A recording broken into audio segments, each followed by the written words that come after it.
All right, everybody, thank you so much for coming out today. This is our first guest speaker talk of the academic school year, and we're really happy to have Professor Perin here with us. He's an associate professor in the Department of Philosophy and also the director of graduate studies. So not anymore. For my sins, I was, but now I've been relieved of that task. Professor Richard is now the director of graduate studies. Oh, yeah. I did my time. He's also the author of The Demands of Reason, an essay on Pyrrhonian skepticism. He earned a PhD from UC Berkeley in 2001, and his interests include philosophy of ancient philosophy, philosophy of action, and moral psychology. He'll be presenting Plato against relativism. Please give a round of applause for Professor.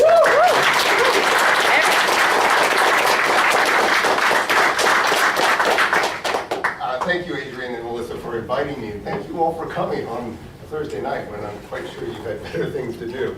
So here's what I thought I would do tonight. I want to, first of all, talk for maybe 35 or 40 minutes so we can get as much discussion as possible, and so I don't just drone on and on. And I thought what I would do is talk about a few ideas that are to be found in a dialogue by Plato called the Theaetetus, which if you haven't read, I'm plugging, you should definitely read. It's up there with the Republic and a few other dialogues as one of Plato's greatest hits. There's lots of interesting stuff in the Theaetetus. It's a fairly long, complicated dialogue, but it contains, among many interesting things, the first extended ancient discussion, and so the first extended discussion in the history of Western philosophy, of relativism, and it does so in connection with the figure of Protagoras, who I guess has a claim to be the first relativist in the history of Western philosophy. Protagoras was a slightly older contemporary of Socrates. So Socrates was born in 469 BCE, and Protagoras was born in 490, so he's 21 years older than Socrates. And we don't have any of Protagoras' works from antiquity. They perished along with the vast majority of what was written in antiquity. We have little fragments that have been preserved in later writers, beginning with Plato and then writers after him. And there's one fragment in particular that Plato quotes in the Theaetetus that I want to talk about today. I want to talk about how Plato understands the view that Protagoras is expressing in this little fragment we have from him. And then I want to look very quickly at some arguments that Plato offers against the view, relativism, that he finds in this fragment. And the fragment is often called the Measure Doctrine. And it says this in English, of course it says it in Greek, in the original. It says, a human being is the measure of all things, of things that are, that they are, and of things that are not, that they are not. You might ask yourself, what in the world does that mean?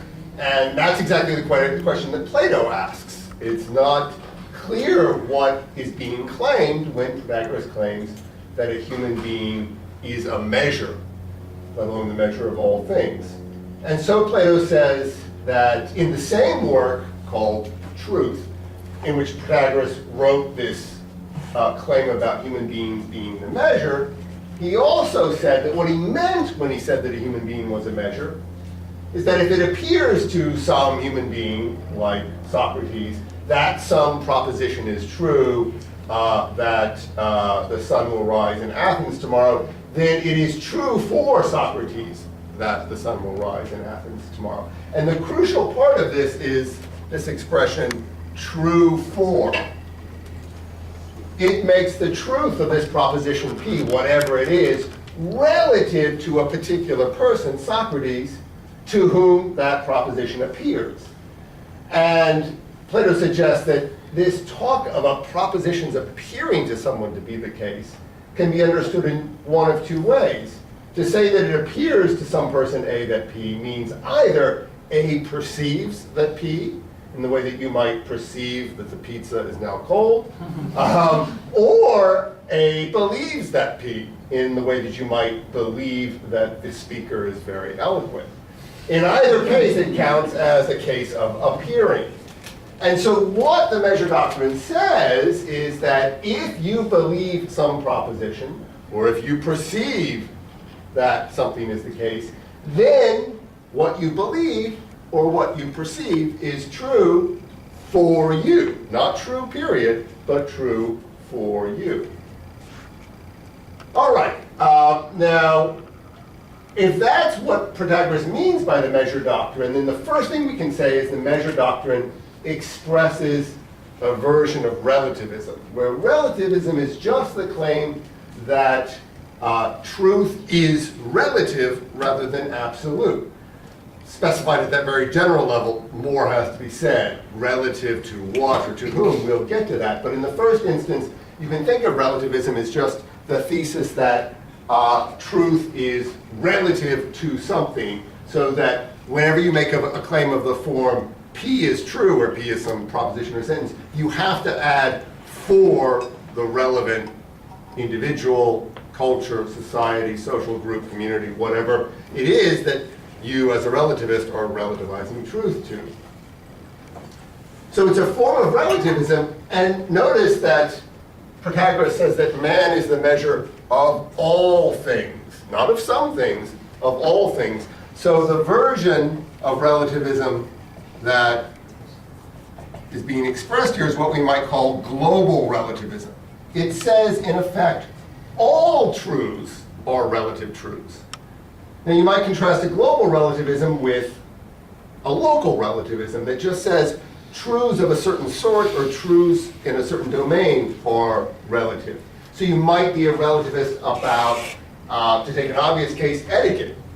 So in some cultures, etiquette requires you to send a thank you note after receiving a gift. So in those cultures, it is true that you ought to send a thank you note after receiving a gift. But again, the relativist is going to say, you can talk that way, but what you really mean is something like, it is true for members of culture C that you ought to send a thank you note after receiving a gift. But if there's another culture in which that's not a matter of etiquette, then in that culture, it's not true for that culture that you ought to send a thank you note after receiving a gift. Now that says, that version of relativism just says, when we're talking about matters of etiquette, all truths are relative. When we're talking about other things like physics or mathematics, those truths are not relative. Relativism there is just limited to one domain, and so is local, rather than the kind of relativism that Protagoras seems to have expressed, which was global. It's the very bold, ambitious claim that all truth is relative. Second, Protagoras relativizes truth to human beings, but not to human beings as a group, but to individual human beings. So Protagoras thinks that one set of propositions are true for me, another set of propositions are true for you, and so whenever we say that something is true, we have to specify the individual human being for whom it is true. Okay. That's the view. It's this global relativism that relativizes truth, all truth, to individual human beings. And what Plato does in the Theaetetus is he asks, what must the world be like in order for the measure doctrine and the relativism it expresses to be true? That is, Plato thinks that relativism can be true, at least the kind of global relativism that Protagoras seems to have advanced, can be true only if the world is a certain way. And it's in general a good sort of philosophical strategy. When you're considering a philosophical thesis, you should ask, well, what must the world be like in order for that thesis to be true? Because if it turns out the world isn't that way, then you have a good reason to think the thesis is false. So Plato spends a considerable amount of time in the Theaetetus trying to spell out in detail what a world would look like in which this measure doctrine, and so Protagoras' global relativism, was true. And he begins with a very simple example. Let me erase my global relativism here. Suppose we've got two individuals, Socrates and Protagoras. And to start out with, we will say they're both standing in the wind. Though we'll see, it turns out to be a slightly inaccurate way of talking. And the wind appears cold to Socrates, but it appears warm to Protagoras. Socrates says, Protagoras, isn't it chilly in this wind? Protagoras says, no, actually I'm quite warm. So Socrates either perceives and or believes that the wind is cold. The Measure Doctrine says if that's the way Socrates perceives or believes the wind to be, that is the way the wind is for Socrates. Since Protagoras perceives or believes the wind to be warm, the wind is warm for Protagoras. Now Plato asks in particular, what must the world be like in order for both 1 and 2 to be true? What must the world be like in order for the wind to be cold for Socrates and warm for Protagoras? Well, one possibility which Protagoras clearly rejects is that the wind is either warm or cold, but not both, and either Socrates or Protagoras is just wrong about the wind. Maybe Socrates or maybe Protagoras has a fever, and that's why the wind seems warm to him, or maybe Socrates is ill, and that's why the wind seems cold to him. Who knows? But one possibility is that the wind has just one of these properties, and one of these two individuals is wrong about the temperature of the wind. Protagoras rejects that. He wants to reject that because that assumes that there is some absolute truth about the wind. That assumes that the wind is either cold or the wind is warm. That one of these two things is false and the other is true. Protagoras wants to say, no, that's not it. But he also doesn't want to say that the wind is both cold and warm. That would be to attribute opposite, indeed incompatible properties to the wind. And though Plato doesn't put the point this way, you might think that would violate some basic philosophical principle analogous to the law of non-contradiction that basically says it can't be the case that the wind is both cold and not cold, and yet that's what you would have to say if you said that the wind is both cold and warm. Protagoras doesn't go that way either. Instead, he wants to say that there's no contradiction once we add these qualifiers for Socrates and for Protagoras. And Plato seems to think that, look, it could be true that the wind is cold for Socrates and warm for Protagoras only if the coldness that that Socrates perceives to adhere in the wind exists only in relation to Socrates, and the warmth that Protagoras perceives or believes the wind to have exists only in relation to Protagoras. So to start with, you might think we've got this picture where we've got this single object, the wind. We've got these two perceivers, Socrates and Protagoras. And in relation to one of these perceivers, there's some cold. And in relation to the other, there's some warmth. And that's why it can be true for Socrates that the wind is cold, because there's actually some cold he's perceiving. And there's actually some warmth that Protagoras is perceiving. One way that Plato tries to lay out this possibility is that when the wind comes into contact with Socrates, a little bit of cold is generated, and Socrates perceives that. But that cold exists only in relation to Socrates. When Protagoras encounters the wind, a little bit of warmth is generated. So these qualities of coldness and warmth exist only in relation to those who perceive them. Which is why, since Protagoras doesn't perceive any coldness, no coldness exists in relation to Protagoras. That might seem okay. But Plato suggests, look, if that holds for properties like cold and warmth, that is, that these properties come to exist only for the person who perceives them because they exist only in relation to that person, then you've got to hold that view for all properties. Which means what you really ought to say is not just that the cold that Socrates perceives comes into being when he perceives it and exists only in relation to him, but the same is true for the wind, which after all you can think of as just like a collection of various properties that together make up this thing we call the wind. And the same is true for Protagoras. So it's not the case, as we said initially, that there's one wind that both Socrates and Protagoras perceive. There's in fact two different winds, just as there are two different perceptible qualities here. Socrates perceives one wind and its coldness, Protagoras perceives another wind and its warmth. But now what goes for the wind and its temperature, Plato suggests, goes for everything. Anything you perceive, any object you perceive, and any quality or property you perceive it to have, exists only in relation to you, the perceiver. But that means the world you perceive is entirely isolated from the world I perceive. We each perceive our own separate world. And the world we perceive is dependent upon our perceiving it. If you like, it's generated when we perceive it. And that's exactly why we can't misperceive it. That's exactly why that world is exactly the way we perceive it or believe it to be.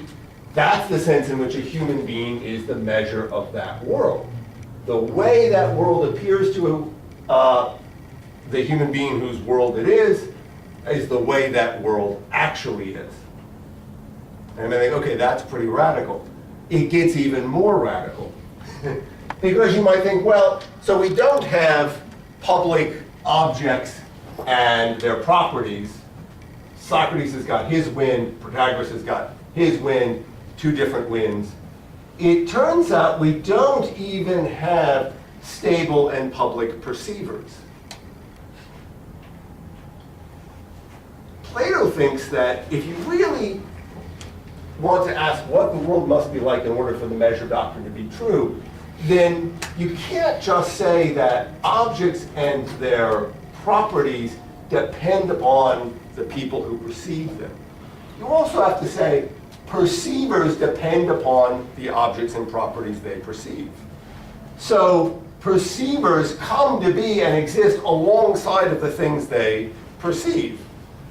Now, Socrates, Protagoras, they're like any of us. Their beliefs and perceptions change. They change from moment to moment. I'm perceiving one thing now. I turn my head, I perceive something else. An hour from now, I walk out into the night, I perceive something else. You might think it's one guy perceiving all of those things, one individual existing through time. But Plato says if the measure doctrine is true, that can't be right. There's one guy who perceives now, and that person is not the same person as the guy who will perceive the cool night air as he walks to his car at 8:15 or whatever the case may be. Of course, we use the same name to refer to that person, but just as with the rest of our talk misrepresents the way the world actually is. Plato develops this aspect of the view because he worries that what are we going to say when we have a case like the following? Suppose Socrates gets the flu. The day before Socrates gets the flu, he has a nice glass of wine. It's delicious, it's sweet, he loves it. He doesn't finish the bottle. Next day he gets the flu, and he thinks, this is what will cure me, I'll have some more wine. So he has another glass of wine. This time the wine tastes really bitter. Now it looks like we have one and the same wine, but we've learned, of course, from the example of the wind that we don't have one and the same wine. We have the wine that healthy Socrates perceives, and that's different than the wine that sick Socrates perceives.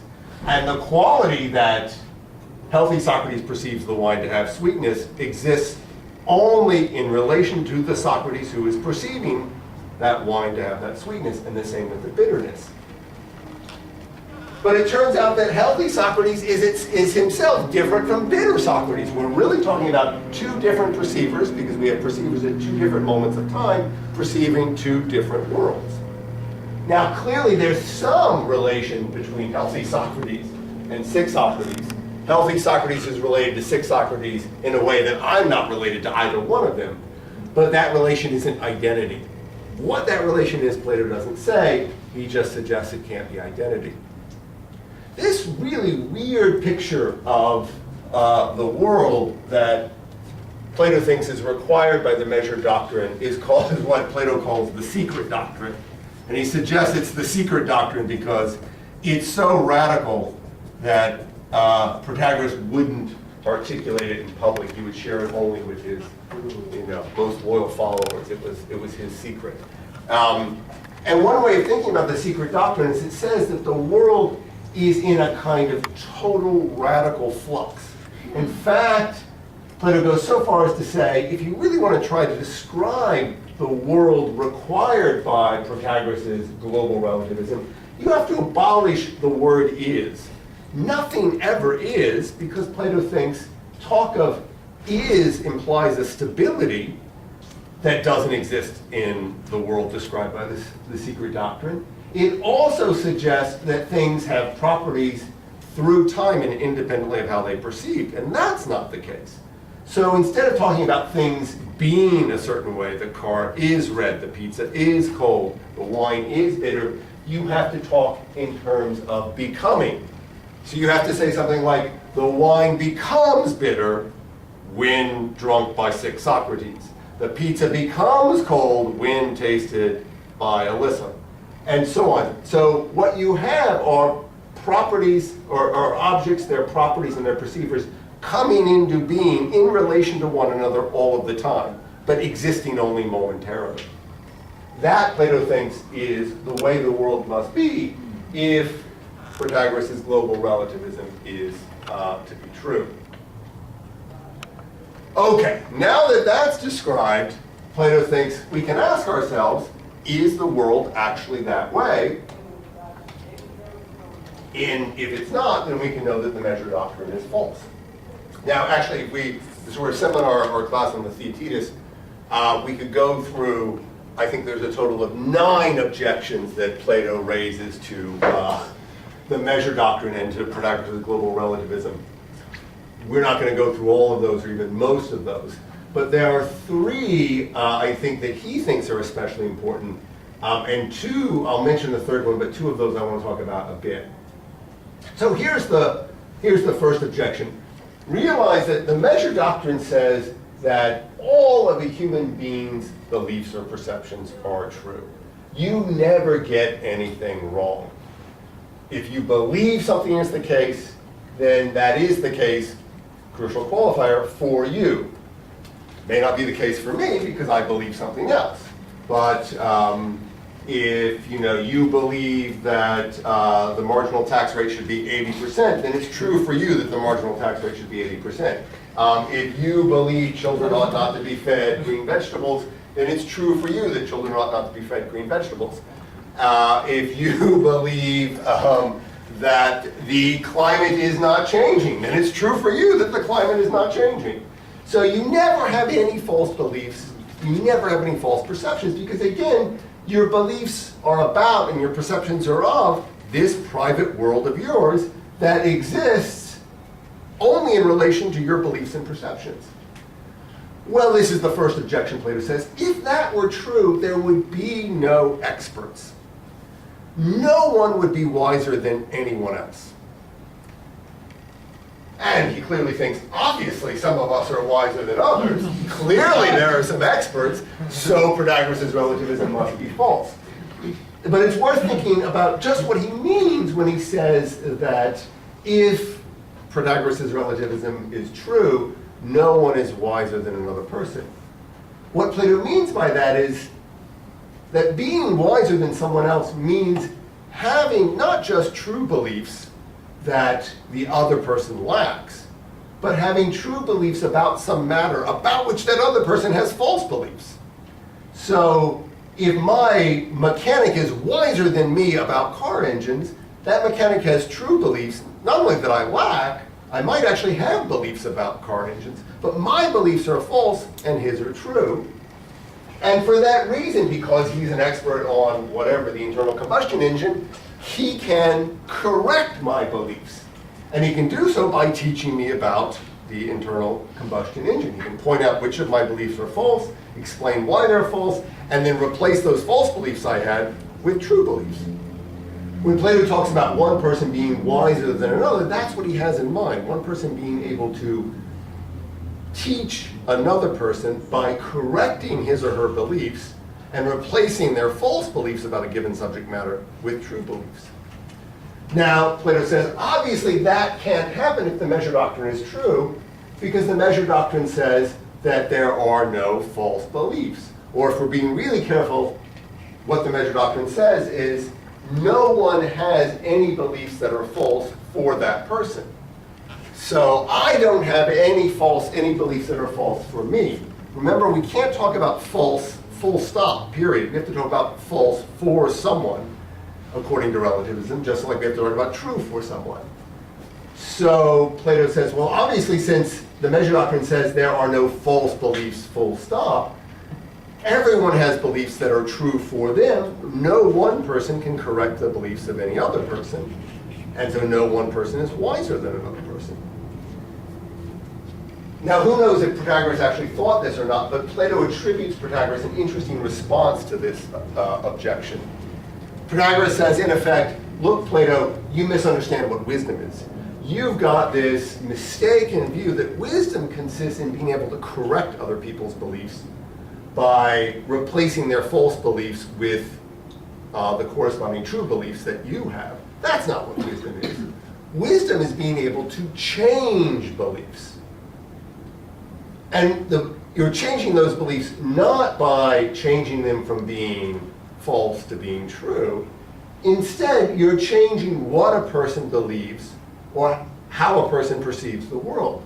And this can improve a situation for someone. So someone who is ill has certain perceptions about the way they feel, about their bodily condition, about what they should do. And so things appear badly to that person. You can come along and you can make it that things appear better to that person. That person believes better things about their body and their future. Now, of course, you haven't replaced one set of false beliefs with a new set of true beliefs. You've just changed beliefs in a way that make them better for the person who holds those beliefs. I'll leave you to think about whether you think that's a good response. Of course, Plato being Plato has a rejoinder to that response and says, oh yeah, Protagoras, you think that gets rid of the objection? Well, what about this? Surely some of us are more expert about the future than others. Now, the Measure Doctrine says that human being is the measure of how things are, but is a human being a measure of how things will be? And in particular, you might worry that it might appear to me now, that is, I might believe now that things will appear to me a certain way this time tomorrow, but lo and behold, this time tomorrow, things appear to me in a different way than I believe now that they appear to me. Maybe this has to do with, I go to the dentist and the dentist is like, if I don't pull this tooth out, it's really going to hurt you tomorrow. I said, no, it's not going to hurt. I'll be fine. I'll be fine. I'm having a belief about how things will appear to me tomorrow. I believe that tomorrow I will perceive my tooth as having no pain in it at all. The dentist says, no, you will have pain. And I say, no, look, at most that's true for you. At most it's true for you that Casey will have pain in his tooth tomorrow. For me, it's true that Casey won't have pain in his tooth. But sure enough, 24 hours later, there's pain in my tooth. So I've been mistaken about how things will appear to me. There's a second objection Plato makes. I'm just going to mention it because I don't want to take up too much time. But Plato thinks that this world described by the secret doctrine is in such a state of flux or change. It's so unstable that we could not use our current language to describe it. Plato tries to do the best he can, but he suggests that language as we have it is really incapable of describing it. But he suggests something stronger, which is that really no language is capable of describing it. That in a world in which there is no stability at all, words, for instance, at least referring expressions like proper names, would fail to refer to objects and so would be meaningless. Now this raises large issues about what's required in order for the various parts of a natural language to function and how much instability there can be in a world that can be described by a natural language. But Plato thinks that if the secret doctrine were true and the world was really the way the secret doctrine describes, then we wouldn't be able to use language in the way that we do. Since we obviously do use language in that way, we use the verb to be, for instance, in things like, say things like the car is red, or the pizza is cold, and we think those things are true, then we have to reject the secret doctrine. The third argument is in some way Plato's most famous argument, and also the most difficult argument to make sense of. And this is a self-refutation argument. And if Plato is right, as I think he is, then any version of global relativism is not just false, but necessarily false. That is, it couldn't possibly be true. Now let's talk about, first of all, what a self-refutation argument is. There are lots of different ways to argue against a philosophical thesis. So for instance, today some of you were in my morning class where we were talking about the view that well-being consists in desire satisfaction or desire fulfillment. So your life is going well for you if you're getting what you want, if your desires are being satisfied. And when we spell that view out rigorously, it says something like, the only things that are good for you are the things you desire. And you might try to attack that philosophical thesis by offering a counterexample, trying to find something that on the one hand is good for you, but you don't desire, or finding something you desire that isn't good for you. That's one common strategy to try to refute a philosophical thesis. A more ambitious strategy is this self-refutation strategy, which says the target philosophical thesis, whatever it is, if that thesis is true, it is false. And its falsity follows logically from its truth. So you begin by assuming the truth of the target thesis, and then you deduce logically the conclusion that that thesis is false. Now those arguments are difficult to pull off, even for someone like Plato, but if you pull it off, you show not just that the target thesis is false, but that it's incoherent. There's a kind of deep internal contradiction in it. It entails its own falsity. That's what Plato wants to say about the sort of global relativism he attributes to Protagoras. So, this is the way, in the most condensed form I can present it, that the argument goes in Plato. And I'm going to use this abbreviation M here to refer to the Measure Doctrine. So, premise one of the argument just says M is true. So since this is a self-refutation argument, you start from the truth of the target thesis, the Measure Doctrine, and you see what you can derive from it. Second premise goes something like this. M is a doctrine or a philosophical thesis that Protagoras believes, but there are lots of people who don't believe it, who think it's false, who reject it. Socrates is one of those people. Protagoras can't deny that Socrates believes that M, the Measure Doctrine, is false.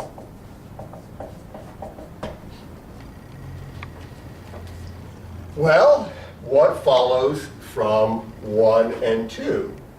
1 says the Measure Doctrine is true. The Measure Doctrine says whatever anyone believes is true for the person who believes it. Well, Socrates believes the Measure Doctrine is false. So it looks like it's going to follow that the Measure Doctrine M is false for Socrates.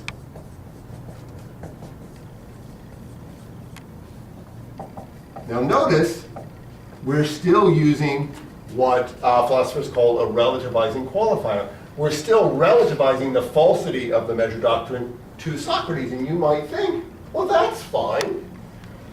Protagoras, if he's a consistent relativist, isn't going to say that M is true full stop. He's going to say that M is true for those who believe it and false for those who don't believe it.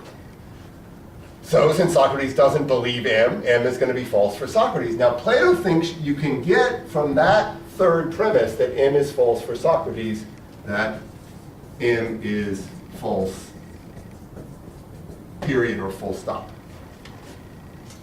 And Plato's discussion raises the question, but alas does not answer that question, how you get from the conclusion that the Measure Doctrine is false for Socrates, or anyone else who doesn't believe it, to the conclusion that it is false, full stop. Here's a couple of ideas. If we understand the Measure Doctrine as saying something like, every human being is a measure, which means that every human being lives in a world in which all truths are relative to that human being. Then, when we say that M is false for Socrates, we mean something like Socrates does not live in a world in which M is true.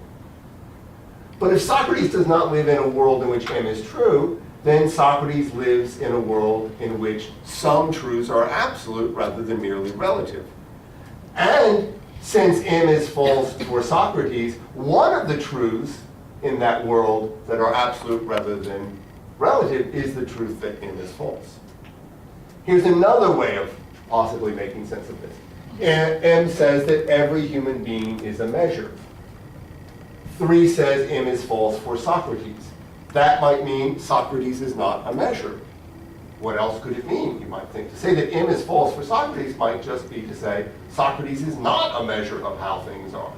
But you might think that M is really, if you've had logic, a universally quantified sentence. It says, for any human being, a human being is the measure, that human being is a measure of how things are. Or all human beings are measures of how things are. But here 3 says Socrates is not a measure of how things are. So Plato thinks you can go from 3 to the conclusion that M is false. That conclusion is not itself a relative truth, it's an absolute truth. And because it's derived, remember our starting point, from the assumption that the measure doctrine is true, the measure doctrine, that is the global relativism it expresses, is self-refuting. There's a sort of contemporary version of this argument I was going to present as well. But I think I will stop there because I don't want to eat too much into the time. In discussion, we can talk about a contemporary version of this argument. I think most, not all, because of course there's nothing all philosophers agree about. I think most philosophers think that, I mean, that maybe even understates the matter. Almost all philosophers think that global relativism is self-refuting. Maybe this is not the correct way to show that it's self-refuting, but it is, after all, the first attempt in the history of Western philosophy to try to show that global relativism is self-refuting. So it wouldn't be surprising if Plato didn't get something quite right, but there is a contemporary version of the argument that I think that almost all philosophers would buy, that would show that a global relativism is self-refuting. Now, what lesson do you draw from that? And this is what I'll end on. Of course, you should draw the lesson that global relativism is false. But that doesn't mean that relativism restricted to a particular domain is false. And in fact, I think Plato thinks that one of the lessons of the Theaetetus is that if relativism has any prospect of being true, it's got to be relativism about, for instance, morality, or maybe about justification, or maybe about aesthetic value. There might be any number of domains in which you could make a case for relativism. Now, that local relativism would say, look, just in this particular domain, morality, aesthetic value, justification, or rationality, all truths are relative. But outside of that domain, there's lots of absolute truths. And global relativism seems to run into this self-refutation problem because while it claims that all truths are relative, it presents itself as an absolute truth. But if it does that, then it runs into this problem. Okay, I'll stop there. Thanks.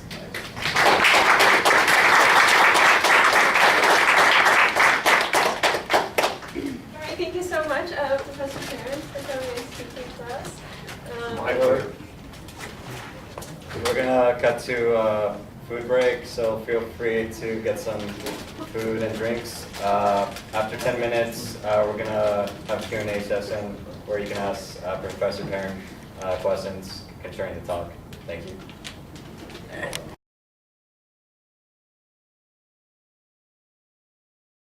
Now we're going to have our Q&A session, so feel free to ask some questions about the talk. That sounds right.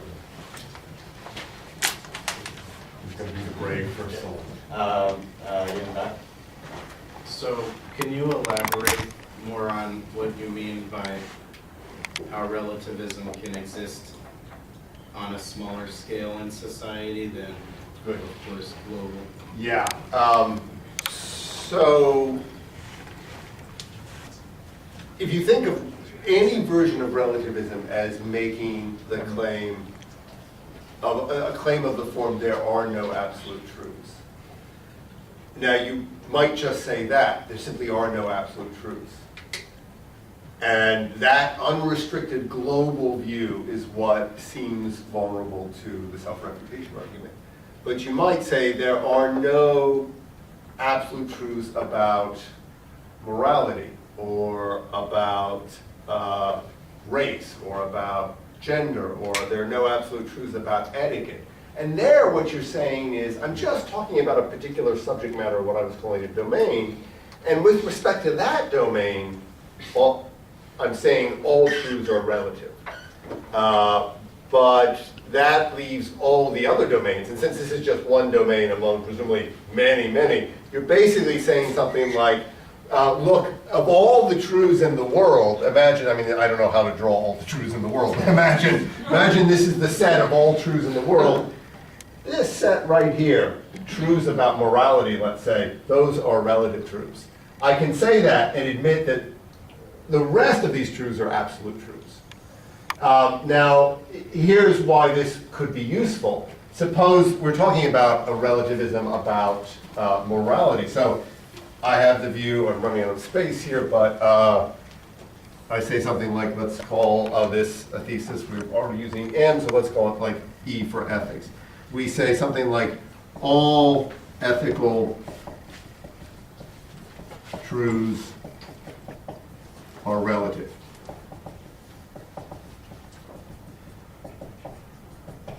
Well, E, this claim that all ethical truths are relative, is not itself an ethical claim.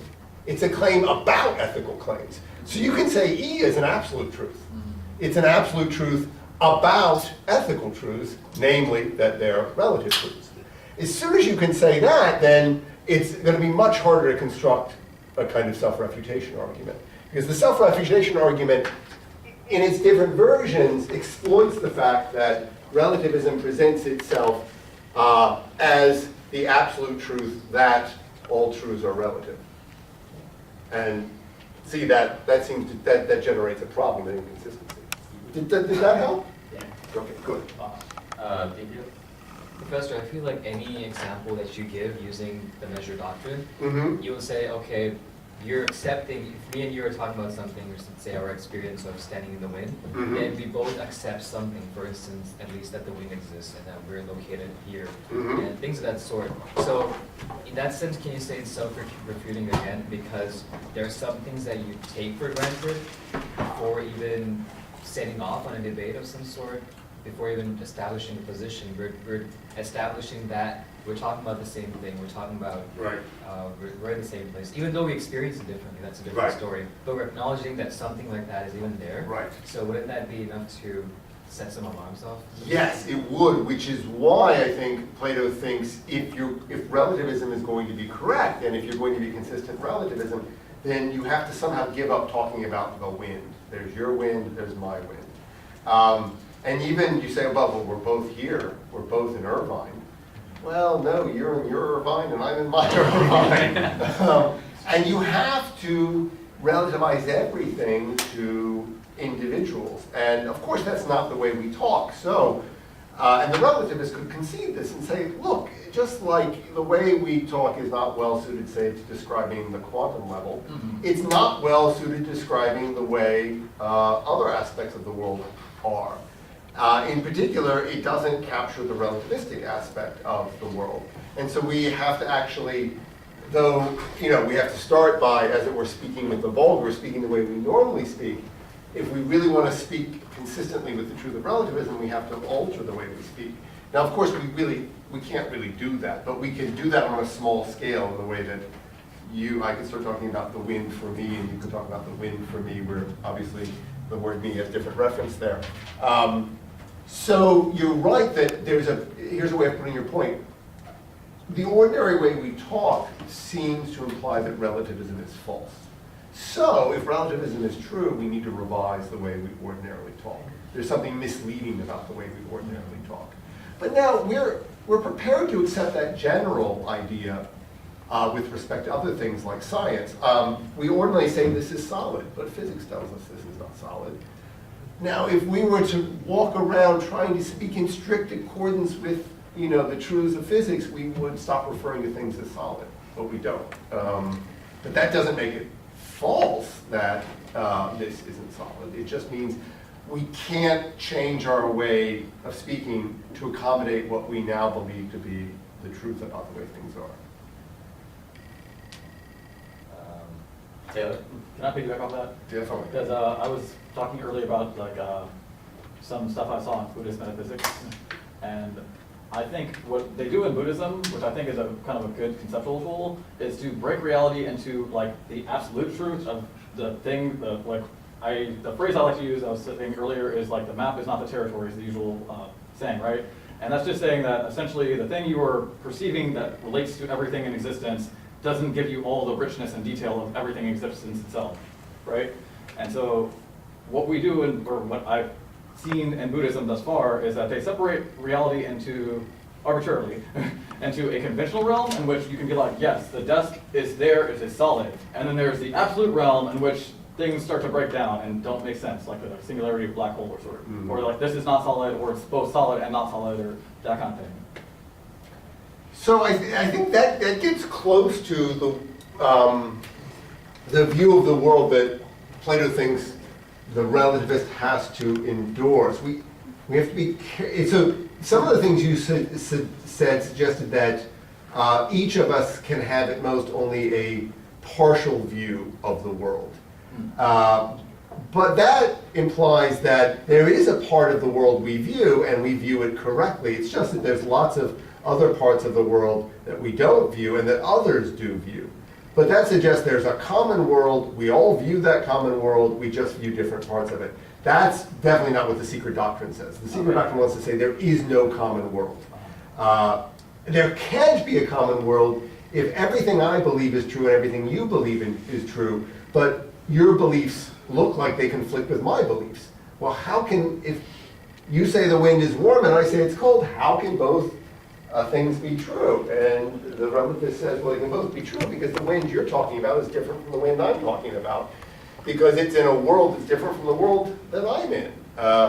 And so we've got, this is why it's really, really radical. Like you all think that we're sitting here together interacting with one another, but in fact that's not what's going on at all. We're each locked into our own private world that we just, until we get enlightened and accept the Measure Doctrine, we think of as this publicly accessible shared world where there are absolute truths, but that's not the case according to the Measure Doctrine. Eric? I don't know, I just had a weird thought. Just the entire part about the secret doctrine saying that we each exist within a separate world that is unique to each of us. I mean, I'm just saying how, if you exist in your own world as, and completely separate from the world of someone else, how can you tell that the world of someone else actually exists? You can't, except that it's part of your world that there are that other people exist. So it's solipsism. That's exactly what I was getting at. Yes, it's like solipsism on steroids, because it's Can't refute that. because you might think that here's just sort of solipsism before the use of illegal substances. I inhabit my world, and I'm the only one in my world, but I exist through time. I exist day after day after day, year after year after year. It's just that I'm in this world that is my own world. The Measure Doctrine says, I don't even exist from moment to moment. Each moment, there's a new world and a new inhabitant of that world. Now, of course, we use the proper name Casey to refer to that those inhabitants, that sequence of inhabitants, but they're strictly speaking different from one another. So, just as the wind doesn't exist from one moment in time to the next, it's in flux, and obviously it's in flux because its qualities or properties are in flux.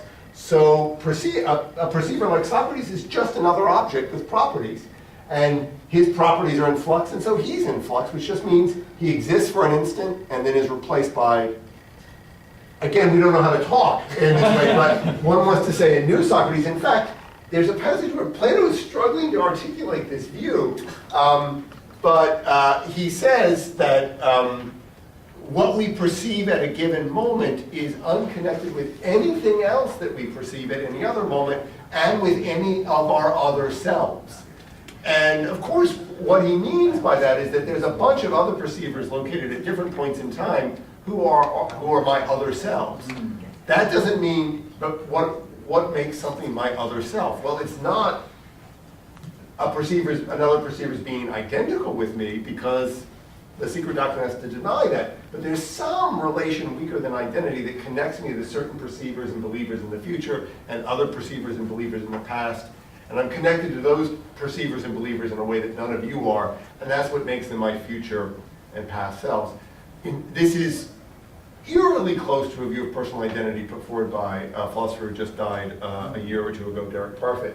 But that's a story for another day. But that's the sort of radical solipsism on steroids. It's the solipsism of people who inhabit their own worlds only for an instant, and then that world is replaced by another world with a new inhabitant.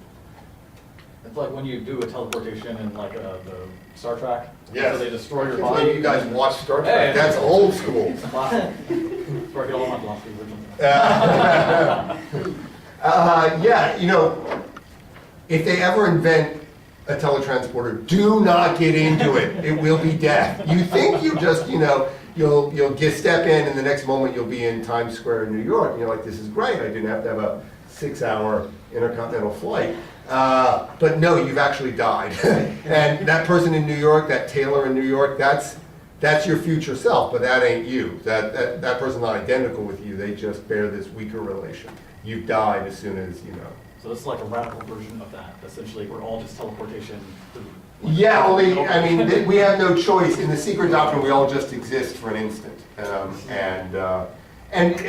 know, I gloss over lots of details in the text, but Plato really digs down and tries to work this view out in detail. And at the end of the day, what the secret doctrine says is all that exists in the world are motions. And there are two different types of motions, passive motions and active motions, and they interact with one another and generate things like objects and perceivers and their properties. It's like a really crude version of string theory or something. But that's what the view is, that at the micro level there's just these motions. And the interaction of these motions, not things in motion, just motions. And the interactions of these motions generate the macro world. But the macro world they generate exists only for an instant. And of course, a world is generated only in relation to a perceiver of that world. And they both collapse together. Lambert? I was just gonna ask this, it's kind of, I don't know how I'm gonna say it, but whatever. Yeah, I mean, we don't know how to talk about this. Yeah, right? Okay, so, Great, we're breaking ground. Okay, so, let's say that, that the secret doctrine is true, and it's stated in a different way, like it said, secret doctrine is true, like for instance, all truths are relative, Mm-hmm. except this is not subject to that truth. Good, Right, and then let's say, like, I wanted to give an example to kind of like good, move it forward. Like, all things are subject to change, good. except that exact, That principle. yeah, except that principle. It's like an axiom. Yeah. So like, what would happen then? How would you maybe refute or not refute? Or Yeah, good, good. Could it be the measure doctrine is just an axiom? Or also, I was thinking, if that were the truth, like, what absolute truth would have to be true for that, like, Right. right? And maybe right. like work it backwards. Work it back there. Yeah. So, at first glance, that strategy looks ad hoc. Do you know this phrase, ad hoc? Yeah. Like you're just making this move to avoid the self-refutation argument. And to say it's ad hoc is to say there's no principled reason to treat the secret doctrine or the measure doctrine as the only absolute truth. Why pick that as the only absolute truth? So that's a way of shoving the burden back to you and saying, okay, now you have to give me a good reason why that can be the only absolute truth. And maybe you can do that, but a lot of philosophy is just shifting the burden back and forth, right? Passing the buck, as it were. So I agree that if you had good grounds for regarding the secret doctrine or the measure doctrine as the only absolute truth, then you basically have the advantage you have with these local relativisms, where the thesis that all ethical truths are relative is not itself an ethical thesis, and so falls outside of its own scope. It can be an absolute truth because it's not an ethical truth. It's a truth about ethical truths. So then can you tell a similar story about the measure doctrine? The problem is that the formulation of the measure doctrine has this universal quantifier in here. It's a human being is a measure of all things. So it would have to be something like, human being is the measure of all but one thing. All but absolute truth. All but the absolute truth. So it's not a hopeless strategy, Right. but the burden is on you to come up with a good reason for treating it as the only absolute truth. Right. Good.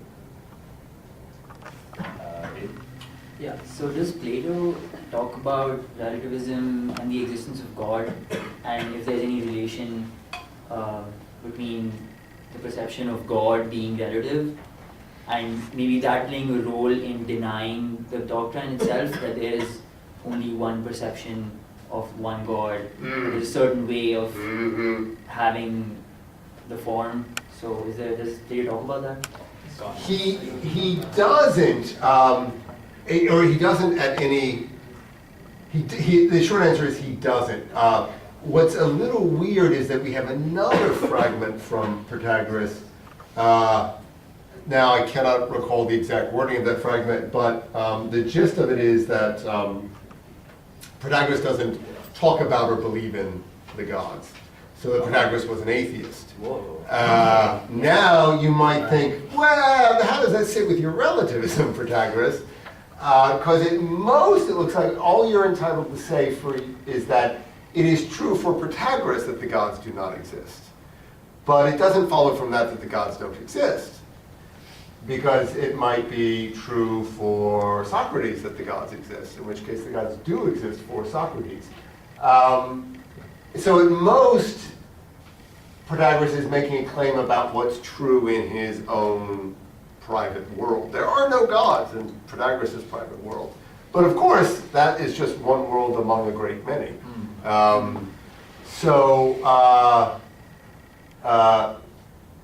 Yeah, so that's the most we get. But it's a great question, and it is hard to see how you would reconcile at least an unrestricted or global relativism with a belief in God. That seems like whatever else you want to say about God, it seems like you have to say there's certain absolute truths about God. We can argue about what those absolute truths are, right? But maybe the first absolute truth is that God exists, right? And then there's other absolute truths as well. So on the one hand, it looks like relativism is incompatible with belief in God, but then it doesn't sit easily with denial of the existence of God either, which is why maybe Protagoras, what he really wanted to say is, I just don't talk about the gods. It's a problem. Yeah.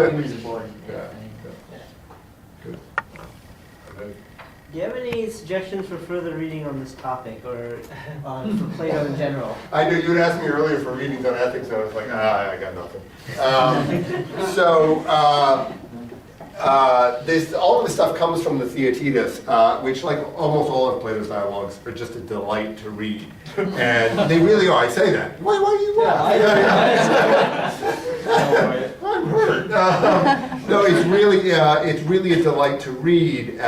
Some parts of it are difficult, but there's an edition that has a translation and an outline, and then for some reason they called it an introduction, but it's 270 pages long. A monograph-length introduction by this guy Miles Burnett, and much of that introduction is designed for someone who's reading the Theaetetus for the first time.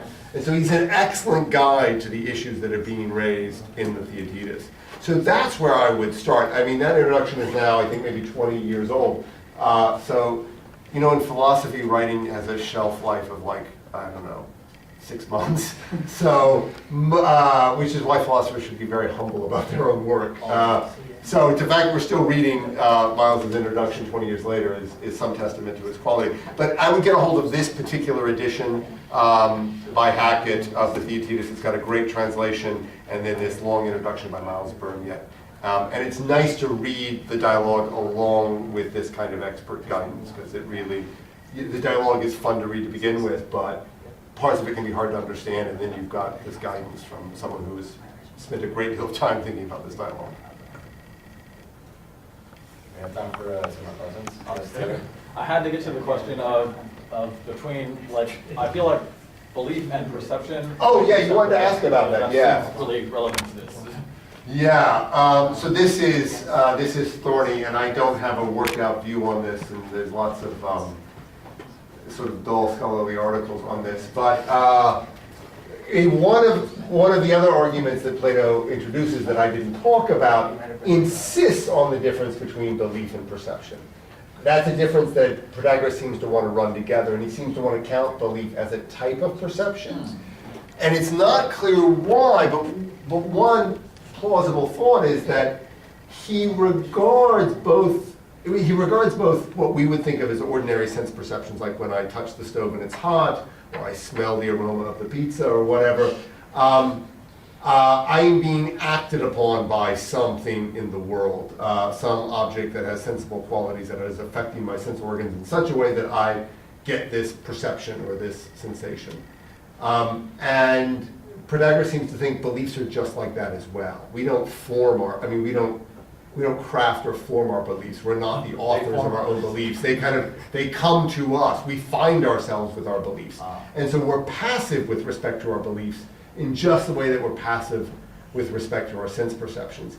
And that passivity in the face of our beliefs might be the reason he thinks, well, beliefs just are a type of perception. And that's why he can just run these two together.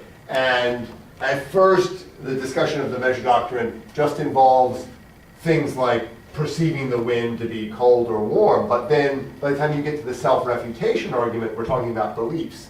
And Socrates' belief that the Measure Doctrine is false, and that's got to be true for Socrates. So now we're relativizing not just beliefs, but perceptions. So it's a great question, and really we have to speculate a little bit about why Protagoras doesn't draw this firm distinction between perceptions and beliefs, but he doesn't. He runs them together. Yeah. So the question remains open as to whether there are absolute truths or not according to the Measure Doctrine. But surely one can argue that certain statements we would all take for granted. For instance, mathematical statements we wouldn't debate. That seems like something we would all agree on. But like there have been experiments done where if you showed certain animals that let's say there's an anteater. That seems like Sure, for example. Yeah. Just a random one. So completely pick that up in air. But let's say you have an anteater and you show it one bowl containing 10 ants and another one containing 5. The animal will tend to go for the 10 ants because it's more. Right. So you can argue from that sense that even if creatures that we cannot relate to, they have completely different experiences that we cannot relate to, they still have somewhat of the same mindset that we do when it comes to trying to understand the world and trying to understand that some things are greater or lesser than others. Sure. And we have explanations for why they have those perceptions, right? Presumably, evolutionary biology tells us that those anteaters who went for the 10 ants rather than the 5 ants, they survive, they reproduce, and yeah. I mean, that seems right. The Measure Doctrine is like many philosophical theses. Any sane human being is going to reject it as false. And yet, well, actually, I say that. There's a postscript. And yet, there's something of philosophical value to be learned by seeing exactly why it's false. So it's not just that we recognize that it's false, but we want to understand why it's false. And then we want to know if in the neighborhood there's a version of the thesis that might be true. Is there a way to revise or tweak the thesis so that it has a better chance of being true? And obviously one thing I was suggesting is that if you restrict your relativism to some domain rather than making it global, then that heightens your prospect. But you might think nobody believes the Measure Doctrine, nobody but Protagoras. But that's not so clear to me. So if you take any course in any other department in the humanities, you will hear lots of talk about social constructivism. And that view is never very clearly formulated because a historian or whatever, a media critic or an English professor is not a philosopher, and they're not in the business of formulating their theses carefully. But there is a case to be made that if this idea of social constructivism is coherent at all, if it makes any sense at all, it's a version of global relativism. And if that's right, then no one should be a social constructivist, full stop. You should be a social constructivist about a particular domain. And many social constructivists are, but many are not. You'll hear these wild claims about all sorts of facts, the facts of science, maybe even the facts of mathematics being socially constructed. Well, that's just absurd. And it's absurd for reasons that Plato was able to show us. But of course, all that means is social constructivism should be targeted at particular domains rather than a general thesis. So, so that was a really long-winded answer to your question. So to wrap things up, should you say that anyone who's trying to deal with anything of this sort should have reading Plato as a prerequisite? Oh, definitely, definitely. So anyone who accepts M or a social constructivism that's more or less equivalent to M can't have read Plato, because if you get nothing else from Plato, you may think there's something fishy about this self-refutation argument, and at a minimum there's a gap here. We need somehow to figure out how we get from something being false for Socrates to being false full stop. But there are different ways to bridge that gap or fill that gap. So there is some self-refutation argument that's correct. It's just a matter of working out the details. And that's enough to tell us that M and the corresponding social constructivist thesis is false, and so you need to sort of retrench to local versions of those theses. We have time for one more question. All right, Andrew.